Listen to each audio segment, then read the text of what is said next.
98.7 WFGR, The Spinners, and Rubber Band Man. Andy O, Dave Cack. I don't know anybody who doesn't snap their fingers to that one. Kind of a toe tapper. You're right. Little ditty. I agree. The Spinners, the nice one. Like that. Like that song. Yeah, I do like that I'm still song. I really snapping. do. Who was the Rubber Band Man? Oh, Think back to the commercial now. God. He was famous. Lee Majors. Nope. No, wait. He was the $6 million Not that long ago. I don't. Darnell Darn. from My Name is Earl. He did Oh, that really? commercial for Staples. Yeah, he was the Rubber Band Man. That's right. Okay. It's one of those commercials. It's like, God, I know that guy from somewhere. Darnell! Oh, it's Darnell. man, he is a dog. From My Name is Earl. They got to get him in another sitcom. I love that show. You know what? That show was one that should have never got canned. I mean, Yeah. You know what happened to My Name is Earl, though? rail. It went off the rail. You should have been. You know what? You should have been the creative advisor on that show. I would have because kicked ass with that. just stick to the list. Stick to the list. There you go. If it's Earl making amends, that's what the whole show Yeah. should be about. Every show. You know what? The first 2 years that thing was going on, My Name is Earl, it was such a wonderful thing to see because every show had a message. Right. Every show had a way to patch things up. Uh-huh. It set an example on how people should act. And then they started getting off the rail, just wanting to be a regular sitcom, and Right. it just completely fizzled. Didn't work. What a waste.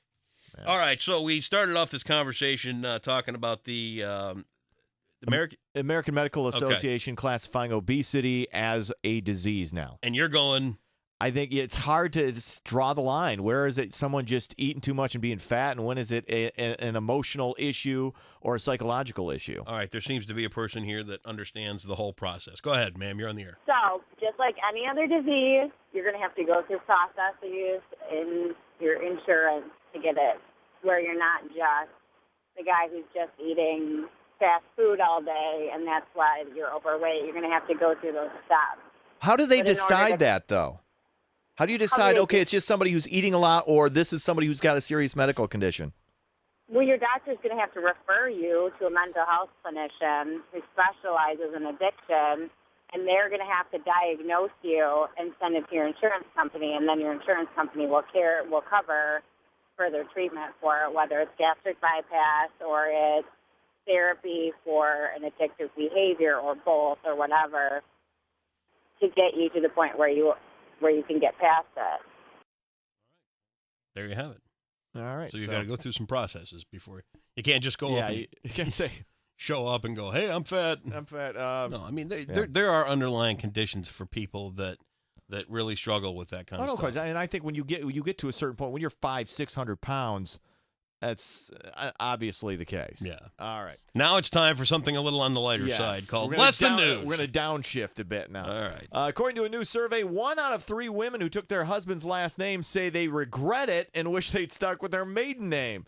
1 in 5 women say they regret the name they picked for their kid. As Cindy uses her maiden name. Yes. And only one reason.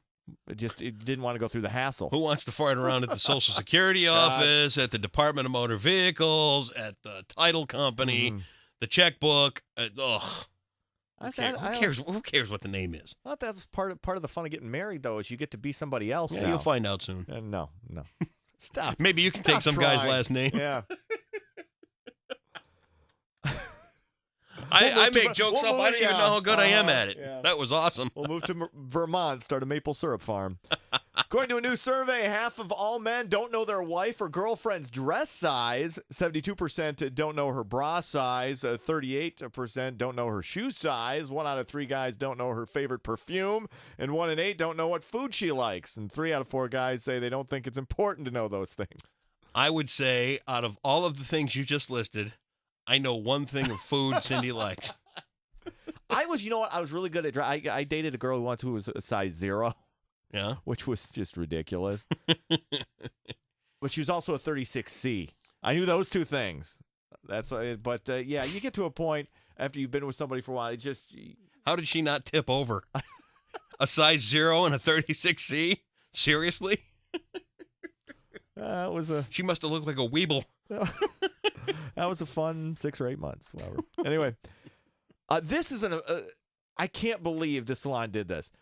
In Washington, a woman shaved her head to support her sister who had cervical cancer and is going through chemo. And when the woman showed up to her job as a hairstylist, they fired her because they said a bald hairstylist wouldn't make any sales. She's since filed a harassment and discrimination claims against the salon. I think that's a little extreme, but chances are they were looking for some other reason to get rid of her. Probably. That's probably exactly. And you know what? If you're going to fire somebody, just be honest with them. Yeah. Say, look. You suck. You suck as a stylist, you know. I'm sorry about your sister, but you suck. Beat it. Yeah. Yeah. That last haircut was crooked. According to a new survey, the 5 animals that people are most afraid of: snakes, alligators, sharks, bears, and cockroaches. I've never understood the cockroaches thing. To me, it begins and ends with snakes. I thought I was past it, but a couple of weeks ago, I ran into a snake up at the racetrack, and I literally we almost had to run home for some fresh drawers. That would freeze me. I would have been the same way. Somehow only 2% of people thought spiders were scary. That's more of a girl thing, I think. I don't like spiders. Cockroaches are just disgusting, but I wouldn't call them animals. That's an insect. Yeah. Finally, a new online expose has revealed Captain Crunch isn't really a captain. Oh! He has only 3 stripes on his sleeve, which means he'd be a commander in the U.S. Navy. You need 4 stripes to be a captain. And I will be honest with you about Captain Crunch. It still turns your mouth into sandpaper if you eat it. Oh, God. Rips the hell out of the Doesn't roof it just... Oh, God, terrible. I know. Cindy had a box I had around the house not too long ago, and it was like, all right, I can't eat anything with fat in it. So you start looking around for what you can eat, and it's like, hey, Captain Crunch. Oh, I forgot. Now my mouth is bleeding. Yeah, that's right. Less Than News brought to you by Travelodge, calling all animal lovers. Summertime is prime time for a zoocation. That's right, a vacation where you visit the zoo. Book your family zoocation at Travelodge.com, and you get 2 free kids passes to one of 125 participating zoos. Visit Travelodge.com for details. Travelodge, stay close to adventure. I mean, the zoo's right down the street. I don't need to stay overnight, do I? John, well, I don't know. Maybe they give you, aren't they doing like a 2-for-1 thing over the next couple of days? You're right. They are today. I know they are today over at John Ball Park. Yeah. So, might be a trip. Nothing against Travelodge, but I am not falling for that one. I'm not booking a hotel just to go to the John Ball Zoo. Ha-ha!